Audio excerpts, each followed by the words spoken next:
आपका फिर से स्वागत है हमारे जैक ऑनलाइन स्टडी कतरास में। आपका अपना चैनल क्लास 8 के ध्वनि चैप्टर है, सब्जेक्ट साइंस है। इसमें हम पहला जो चैप्टर है ध्वनि का, इसमें पहला प्रश्न है आवृत्ति का मात्रक है। तो आप जान रहे हैं कि आवृत्ति का मात्रक क्या होता है, हर्ट्ज होता है। हम अब आपके सामने दूसरा प्रश्न लेते हैं। दूसरा प्रश्न लेते हुए कंपन आयाम का एसआई मात्रक है। कंपन आयाम का एसआई मात्रक, एसआई स्टैंडर्ड इंडेक्स होता है, मात्रक होता है। इसका आंसर होगा मीटर। कंपन आयाम का एसआई मात्रक क्या होता है, एम, मीटर।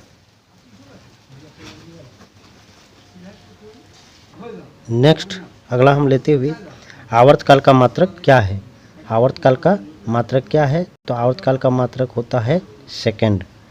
इसका आंसर क्या हो जाएगा, सेकंड, एस, जिसको सेकंड कहते हैं।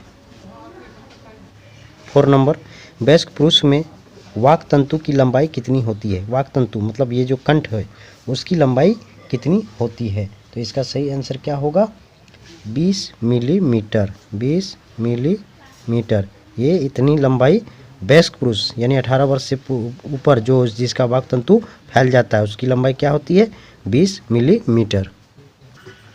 अगला प्रश्न लेते हुए महिला की वाक तंतु की लंबाई कितनी होती है। महिला में, पुरुष में आपने देखा 20 मिलीमीटर, महिला में कम होती है 15 मिलीमीटर। इसीलिए महिला की आवाज़ जो होती है वो सुरीली होती है, तीखा लंब होती है, क्योंकि उसकी वाक तंतु की जो मोटाई होती है वह कम होती है, जिसके कारण उसका साउंड अधिक होता है। प्रश्न संख्या 6, मानव के कानों के लिए श्रव्यता प्रास है, तो इसका आंसर सही होगा 20 HZ से 20,000 HZ तक। ये मनुष्य इतना तक के बीच की जो ध्वनि होती है वह आसानी से सुन सकता है। इससे अधिक की ध्वनि को भी मानव सुन नहीं सकता है, वह हल्ला होने लगता है। और 20 HZ से कम की ध्वनि को मनुष्य पहचान भी नहीं पाता। इससे कम की ध्वनि को कुत्ता और बिल्ली ही पहचान सकता है। अगला प्रश्न लेते हुए 7 नंबर, ध्वनि संचरित हो सकती है। ऑप्शन दिया हुआ है, ए नंबर ठोस में, बी नंबर द्रव में, सी नंबर वायु में, यह डी नंबर है ठोस, द्रव तथा गैस में। यानी जो ध्वनि है, जो हमारी आवाज़ है वह किस में जा सकती है, तो ठोस के माध्यम से भी जा सकती है, द्रव के माध्यम से भी, पानी में भी आवाज़ करने से जाती है और वायु में भी आवाज़ जाती है। इसलिए इसका सही आंसर क्या हो जाएगा, डी नंबर ठोस, द्रव तथा गैस, तीनों में यह ध्वनि का संचरण हो सकती है। अगला प्रश्न हम आपके सामने लेते हुए, इसमें किसकी आवाज़ की आवृत्ति सबसे अधिक होती है।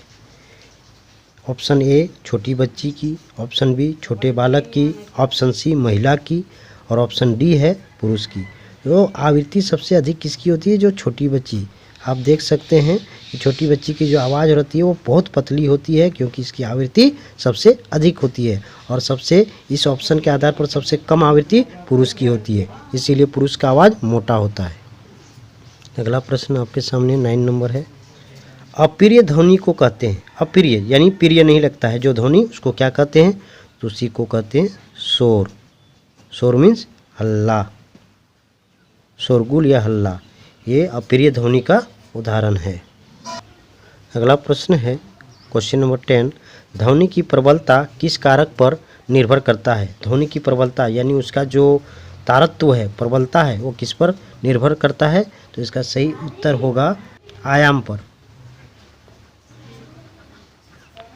उसका अगला प्रश्न है, प्राश्रय ध्वनि की आवृत्ति कितनी होती है। प्राश्रय जिसको हम सुन नहीं पाते हैं, वो बहुत अधिक हल्ला आता है, उसे प्राश्रय ध्वनि कहती हैं। इसकी ध्वनि जो होता है 20,000 HZ से अधिक होती है, इसको प्राश्रय ध्वनि कहा जाता है।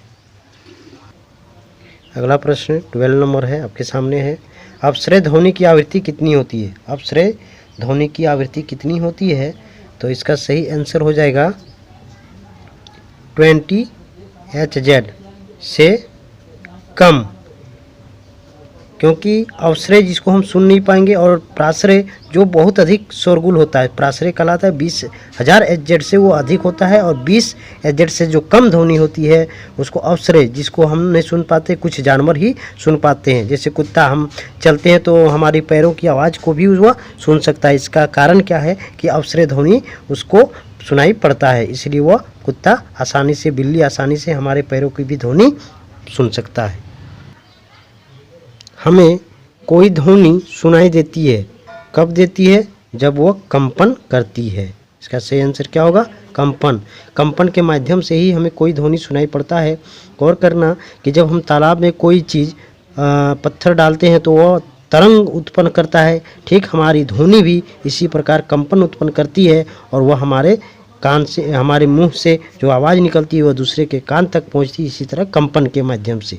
तो हमें कोई ध्वनि सुनाई देती है कब? कंपन के माध्यम से। इस प्रकार जो भी अच्छे अच्छे प्रश्न थे हमने उसे आपके सामने रख दिया है। आप इसे रेगुलर याद करें, ज़रूर करें, और इसको याद करने के बाद इसका एक टेस्ट ज़रूर दें, ताकि आपको सफलता बहुत जल्दी मिलने वाली है। और हमारे चैनल में यदि नए हैं तो सब्सक्राइब ज़रूर करें, और को भी सब्सक्राइब कराने का प्रयत्न करें, ताकि आप को अधिक से अधिक वीडियो मिल सके। धन्यवाद।